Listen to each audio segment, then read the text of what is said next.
Hello everyone and welcome to today's lecture. आज है genetics lecture series का day 1 और आज हम देखेंगे a general introduction to genetics. Now genetics में हम बेसिकली दो मेन चीजों की स्टडी करते हैं। पहला है इनहेरिटेंस। इनहेरिटेंस वो प्रोसेस होता है जिसमें हम ये देखते हैं कि how are characters transferred from the parents to their offsprings. ये बेसिस होता है हेरिडिटी का। एंड सेकंड है variation, in which we see कि why is there a difference in characters between the parents and offsprings। अगर हम inherit characters अपने parents से ही कर रहे हैं तो हम क्यों नहीं उनको 100% रिजेंबल करते हैं। क्यों ऐसा होता है कि हमारे अंदर कुछ यूनिक कैरेक्टर्स होते हैं एंड या फिर हम अपने पेरेंट्स से कुछ डिफरेंट दिखते हैं। एंड इवन हम अपने सिबलिंग्स से, अपने ब्रदर्स एंड सिस्टर्स से भी डिफर करते हैं इवन दो हमारे पेरेंट्स सेम हैं। तो वेरिएशन में हम इन चीजों का स्टडी करते हैं। इवन पॉपुलेशन लेवल पे वैरायटी क्यों है, वो सारी चीजें हम वेरिएशन में देखते हैं। ना फॉर एग्जाम्पल यहाँ पे हम एक कपल देखते हैं जहाँ पे जो फादर है उनकी स्ट्रेट हेयर है एंड उनकी चीक पे मोल है, एंड जो मदर है उनकी कर्ली हेयर्स है एंड उनकी चीक पे ये रेड फ्रेकल्स हैं। ना उनके ये 4 ऑफस्प्रिंग्स हैं। यहाँ पे जो फर्स्ट ऑफस्प्रिंग है उसके कर्ली हेयर्स हैं बट उसके कोई मोल नहीं है। देन सेकंड जो ऑफस्प्रिंग है उसके कर्ली हेयर है बट उसके एक मोल है, but that mole is smaller as compare to his father. जो थर्ड ऑफस्प्रिंग है उसके स्ट्रेट हेयर है like his father and he has red freckles on his cheek, but उसके जो फ्रेकल्स है वो कुछ ज्यादा ही हैं as compare to his mother. उसके मदर के थोड़े कम फ्रेकल्स हैं चीक पे। And then we have a fourth offspring जिसके ना कर्ली हेयर है ना स्ट्रेट हेयर है, उसके वेवी हेयर्स हैं इंस्टेड। तो इस तरीके से आप देख सकते हो कि कैरेक्टर्स कैसे इनहेरिट होते हैं एंड इवन आपको वेरिएशन भी देखने को मिलता है। तो जेनेटिक्स में हम ओवरऑल इन्हीं दो चीजों की स्टडी करते हैं mainly. Now in the prehistoric time, जब अर्ली मैन या केव मैन ने अपनी नोमैडिक लाइफ को गिव अप किया था and he switch to a settled life और वो एक सोसाइटी बिल्ड कर रहा था, तो उसने एग्रीकल्चर प्रैक्टिसेस स्टार्ट करी एंड उसी के साथ उसने domestication of plants and animals को स्टार्ट किया। And when he started domesticating animals and plants, तो उन्होंने ये रियलाइज किया कि हम अगर सेलेक्टिव ब्रीडिंग को फॉलो करें तो we can get desirable offsprings या डिजायरेबल फ्यूचर जनरेशंस। लाइक अगर हम एनिमल के केस में देखें तो अगर मेल एनिमल है जो कि कोई एक डिजायरेबल कैरेक्टर है, उसके पास से सपोजिंग डिजीज रेजिस्टेंट, एंड एक फीमेल काऊ है फॉर एग्जांपल जो कि ज्यादा मिल्क प्रोडक्शन हाई है उसका, तो उनके सेलेक्टिव ब्रीडिंग से आपको एक ऐसा ऑफस्प्रिंग मिल सकता है जो कि डिजीज रेजिस्टेंट भी है एंड हाई मिल्क प्रोडक्शन भी है उसमें। एंड प्लांट्स के केस में भी सेम, अगर कोई टॉल प्लांट है एंड दूसरा प्लांट है which is flood resistant but वो डॉर्फ है, तो आप ऐसा सेलेक्टिव ब्रीडिंग करो कि जो ऑफस्प्रिंग आए वो टॉल हो एंड उसमें वो फ्लड रेजिस्टेंट हो। तो ऐसे करके उन्होंने सेलेक्टिव ब्रीडिंग करके बहुत सारे प्लांट्स एंड एनिमल्स का डोमेस्टिकेशन किया। इसमें आपके काऊ है, हॉर्सेस हैं, डॉग्स हैं, then wheat है, rice है, and many plants they did this with। तो ये सेलेक्टिव ब्रीडिंग उन्होंने किया ऑल्दो उन्हें जेनेटिक्स का कोई नॉलेज नहीं था। सो अननोइंगली जेनेटिक्स का नॉलेज ना होते हुए भी उन्होंने ये सेलेक्टिव ब्रीडिंग किया। So in prehistoric times also genetics had a significance although people को उसका कोई नॉलेज नहीं था। Now, before moving forward, I would like to make a brief mention about Charles Darwin.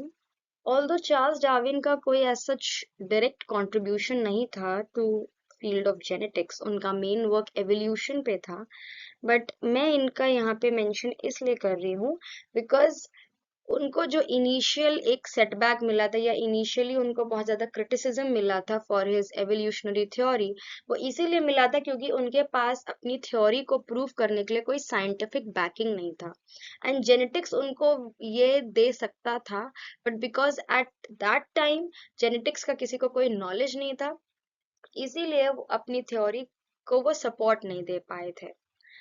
तो चार्ल्स डार्विन की अगर मैं बात करूं तो वो वॉयज पे गए थे फॉर 5 years 1831 से 1836 on his majesty ship beagle, and उन्होंने जो कुछ भी एक्सपीरियंस किया था अपने 5 years की वॉयज में इन साउथ अमेरिका के गैलापागोस आइलैंड्स में, एंड उन्होंने वो पेन डाउन किया था in his book the origin of species and which was published in 1859, and उन्होंने दी थी थ्योरी ऑफ नेचुरल सिलेक्शन जो ये कहती है कि नेचर के पास लिमिटेड रिसोर्सेज हैं, वो एक लिमिटेड पॉपुलेशन को सपोर्ट कर सकती है, इसीलिए जब भी पॉपुलेशन एक्सप्लोड करती है तो नेचर ऐसी सिचुएशंस लेके आती है, ऐसी कंडीशंस ले आती है जिससे कि जो अनडिजायरेबल या अनफिट ऑर्गेनिजम्स होते हैं उनको रिमूव कर दिया जाता है, एंड जो सिर्फ फिट होते हैं वही सरवाइव कर पाते हैं, जिसे कहते हैं survival of the fittest.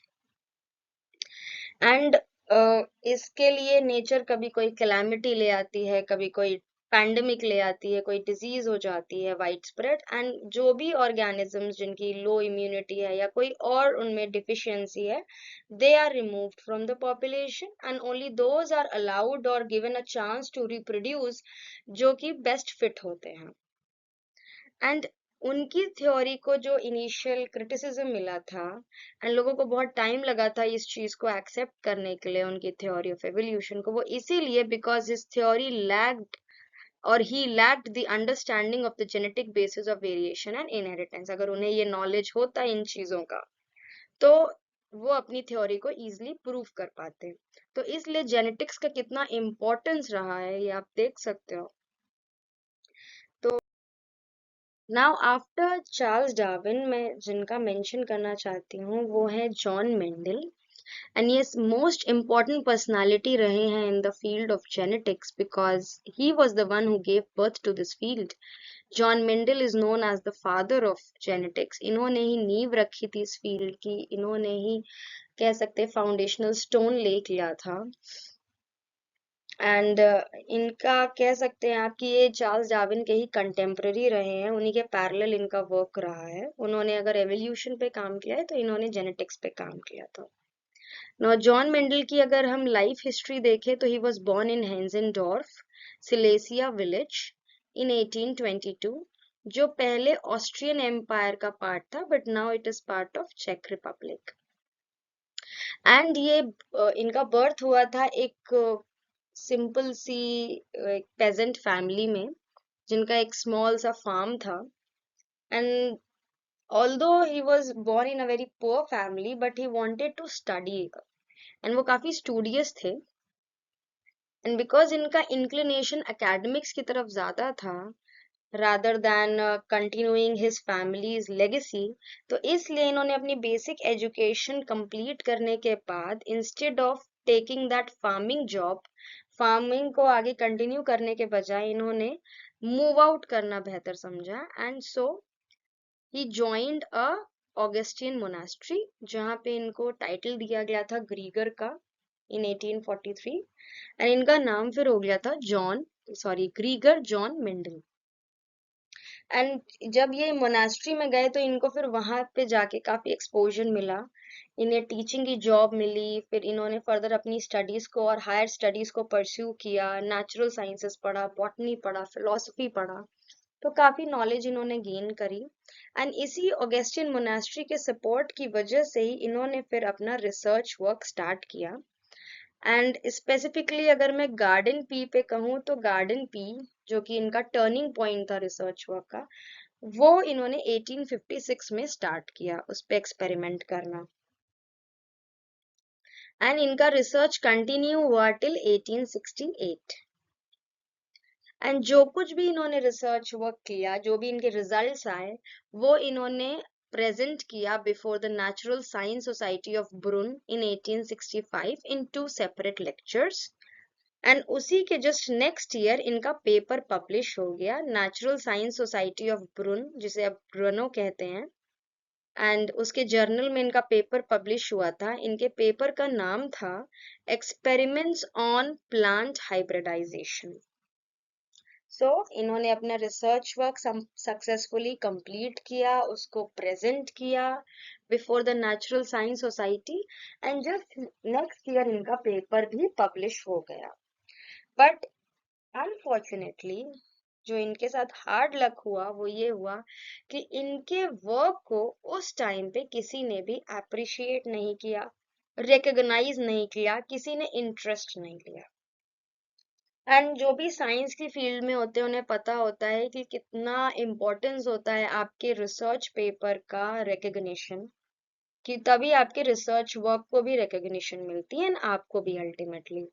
It's just like कि कोई मूवी रिलीज हुई है एंड उसका फिर बॉक्स ऑफिस पे परफॉर्मेंस देखा जाता है, उसका बॉक्स ऑफिस कलेक्शन देखा जाता है, कोई नई वीडियो आती है तो उसके व्यूज देखे जाते हैं। सो ऐसी बहुत सारी चीजें होती हैं जो पैरामीटर्स होती हैं ऑफ सक्सेस। नाउ मेंडल के साथ क्या हुआ कि उनके वर्क को कोई रिकग्निशन नहीं मिला जितना उसे मिलना चाहिए था। So ultimately he died unrecognised, इन्हें किसी ने उनके टाइम पे तो नहीं पहचाना एंड 1884 में उनकी डेथ भी हो गई।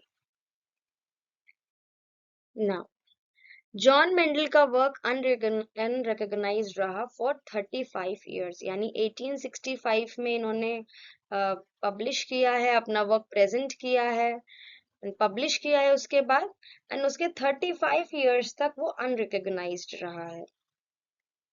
एंड इसके रीजंस क्या रहे हैं, क्यों वो अनरिकग्नाइज्ड रहा? फर्स्ट ऑफ ऑल इनका जो अप्रोच था जेनेटिक्स में वो था मैथमेटिकल अप्रोच, जो एकदम न्यू था। इनसे पहले या इनके टाइम पे और कोई ऐसा क्वांटिटेटिव रिकॉर्ड मेंटेन करना या मैथमेटिकल एनालिसिस या प्रोबेबिलिटी अप्लाई करना ऐसा कुछ नहीं करता था कोई, specially in the field of biology या जेनेटिक्स में किसी ने नहीं किया था। सो लोगों के लिए काफी नया था, और जब लोगों के लिए कोई चीज नई होती है तो लोग थोड़ा सा स्केप्टिकल होते हैं, हेजिटेंट होते हैं उसको एक्सेप्ट करने में, या कभी कभी लोगों को समझ में भी नहीं आती है वो चीजें अगर वो ज्यादा कॉम्प्लेक्स होती हैं तो। सेकंड, उनका जो वर्क था वो एडवोकेट करता था डिसकंटिन्यूअस वेरिएशन को, क्योंकि उन्होंने गार्डन पी पे काम किया था और उसमें काफी कॉन्ट्रास्टिंग ट्रेट्स होते थे, तो इन्होंने डिसकंटिन्यूअस वेरिएशन को ही रिपोर्ट किया था। यानी इनके लिए चीजें या तो ब्लैक थी या तो व्हाइट थी, उसके बीच का कोई शेड नहीं था, ग्रे या कोई और लाइटर या डार्कर शेड। जबकि जो डार्विन की थ्योरी है वो कंटिन्यूअस वेरिएशन पे एम्फसाइज करती है। सो थोड़ा सा ये कॉन्ट्रास्टिंग हो गया था डार्विन से, तो भी लोगों को थोड़ा सा लग रहा था, क्योंकि उस समय एवोल्यूशन की स्टडी ज्यादा चल रही थी। मैंने पहले ही कहा था डार्विन इनके कंटेम्पररी थे, इनके पैरेलल थे। एंड डार्विन का जो थ्योरी था उसने आते आते इतना एक्सप्लोजन कर दिया था, कुछ सपोर्टर्स थे तो कुछ उसके एकदम अगेंस्ट में थे, तो वो बहुत डिबेटेबल टॉपिक बन गया था। तो एवरीबडी वाज टॉकिंग अबाउट और in and around his theory, and वो ज्यादा हाईलाइट हो गई थी, एंड इनका वर्क कहीं ना कहीं उसके आगे इग्नोर हो गया था या दब गया था। एंड ऑब्वियसली बात है, वही चीज जो मैंने अभी बोली कि डार्विन की थ्योरी को क्योंकि इतना इंपॉर्टेंस मिल रहा था तो इनका वर्क ओवरशैडो हो गया था। नाउ इनकी वर्क का फिर रीडिस्कवरी कैसे हुआ? आज हमें मेंडल के बारे में पता है, हमें मेंडल का जो कंट्रीब्यूशन है आज हम उसको पहचानते हैं, एंड उनके वर्क को हम आज अप्रिशिएट कर पा रहे हैं, तो वो हुआ कैसे? तो उनके वर्क की एक्चुअली रीडिस्कवरी हुई, तो उसकी क्या कहानी है? तो बताया मैंने कि 35 इयर्स तक वो अनरिकग्नाइज्ड रहा, तो ऑब्वियसली सेंचुरी चेंज हो गई, 20th सेंचुरी आ गई, in the starting of 1900s only उनका वर्क रीडिस्कवर हुआ। कैसे रीडिस्कवर हुआ? एक्चुअली में उन्होंने भी हाइब्रिडाइजेशन एक्सपेरिमेंट्स ही किए थे गार्डन पी पे। तो कुछ बॉटनिस्ट जो थे वो इस तरह के हाइब्रिडाइजेशन एक्सपेरिमेंट्स कर रहे थे, एंड ये एक कोइंसिडेंस की बात है कि ऐसे 3 बॉटनिस्ट थे जो कि अलग अलग अपनी कंट्री में काम कर रहे थे, एंड इंडिपेंडेंट वर्क था उनका।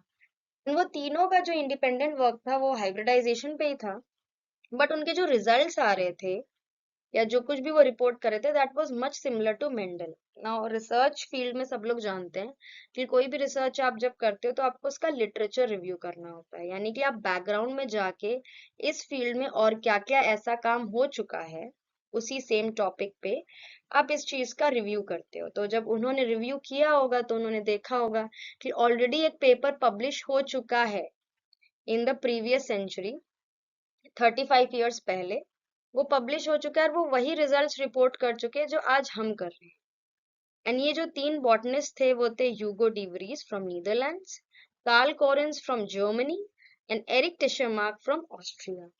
इन तीनों का भी जो रिजल्ट्स या जो कुछ भी इन्होंने रिपोर्ट किया या ऑब्जर्व किया वो सिमिलर था टू मेंडल्स वर्क। एंड तभी रीडिस्कवरी हुई मेंडल्स वर्क की कि जो कुछ आज हम समझ रहे हैं या ऑब्जर्व कर रहे हैं, रिपोर्ट कर रहे हैं, वो तो कोई 35 ईयर्स पहले ही करके जा चुका है। So this is how Mendel's work was rediscovered. And जो कुछ उन्हें अपने लाइफ टाइम में देखने को नहीं मिला, आफ्टर हिज डेथ उनको वो रिकग्निशन मिला जो वो पहले ही डिजर्व करते थे।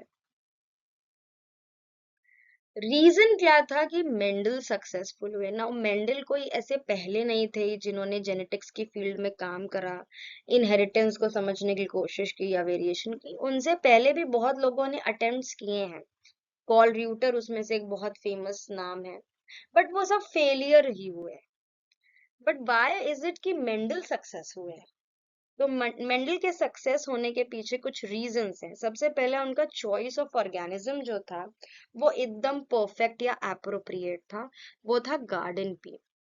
गार्डन पी किसी भी तरीके का कोई कॉम्प्लेक्स जेनेटिक्स का, आप देखोगे आगे जैसे जेनेटिक्स पढ़ोगे तो काफी सारे कॉम्प्लेक्स टॉपिक्स आप पढ़ोगे, अगर वैसा कॉम्प्लेक्स जेनेटिक्स ये डिस्प्ले करता तो मेंडल भी अपने रिजल्ट से कंफ्यूज हो जाते। बट गार्डन पी बहुत ही सिंपल पैटर्न डिस्प्ले करता है इनहेरिटेंस के या वेरिएशन के, जिसको इजीली उन्होंने कैच कर लिया। तो गार्डन पी का जो चॉइस उन्होंने किया that was something which was totally perfect. And इसके पीछे रीजन ये है, देखिए garden pea is easy to grow, आसानी से आप उसे एक प्लॉट में ग्रो कर सकते हो, एक एरिया में। देन नेचुरली वो सेल्फ फर्टिलाइजिंग होता है, यानी आपको उसकी प्योर लाइंस इजीली मिल जाएंगी। अगर कोई प्लांट टॉल है यानी वो टॉल ऑफस्प्रिंग्स ही देगा, वो जेनोटिपिकली भी या उसके जेनेटिक्स में भी टॉलनेस ही होगी। ऐसा नहीं है कि वो कोई हाइब्रिड है, वो सेल्फ फर्टिलाइजिंग, इजिली आप उसके प्योर लाइंस अचीव कर सकते हो। एंड मे बी ये चीजें आपको अभी ना समझ में आ रही हो, बट जैसे जैसे हम आगे जेनेटिक्स पढ़ेंगे you will understand the meaning of pure line, कि जब फिनोटाइप और जिनोटाइप सिमिलर हो, यानी जो कैरेक्टर आप डिस्प्ले कर रहे हो वैसे ही आपका जो जीन्स है वो भी होमोजाइगस हो, प्योर लाइन हो, कोई उसमें हाइब्रिडाइजेशन ना हो, then the things become easier and prediction करना इजी हो जाता है कि ऑफस्प्रिंग कैसा होगा। तो गार्डन पी में इजिली वो आपको प्योर लाइंस मिल जाएंगी क्योंकि वो नेचुरली सेल्फ फर्टिलाइज करता है, यानी एक प्लांट के फ्लावर्स खुद ही को फर्टिलाइज कर लेते हैं। तो इस वजह से मिक्सिंग ऑफ कैरेक्टर्स नहीं होता है। देन अगर आपको इसका हाइब्रिडाइजेशन करना है आर्टिफिशियली तो वो आप आराम से कर सकते हो, जो कि मेंडल ने किया भी है।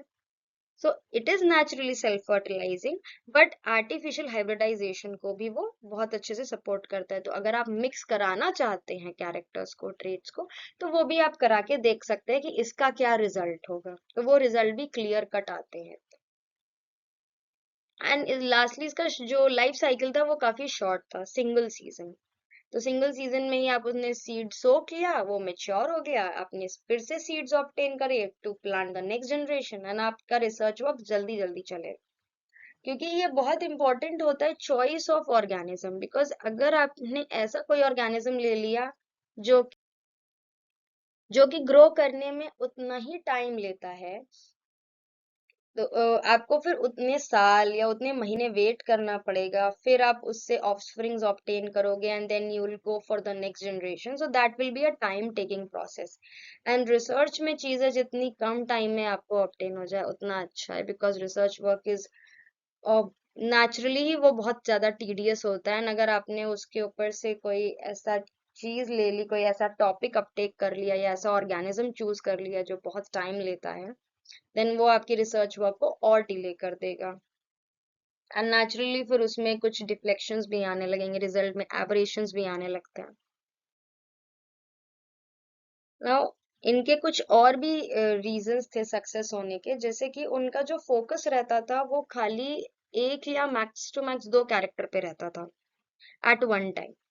तो वो काफी फ्यू कैरेक्टर्स लेकर के चले हैं। आपने देखा होगा उन्होंने मोनो हाइब्रिड क्रॉस किया है, उन्होंने डाई हाइब्रिड क्रॉस किया है, जो कि हम आगे के लेक्चर्स में डिस्कस भी करेंगे। तो अगर आपका फोकस थोड़ी सी चीजों पे है तो you can easily handle it, आप उसका रिकॉर्ड इजिली मेंटेन कर सकते हो।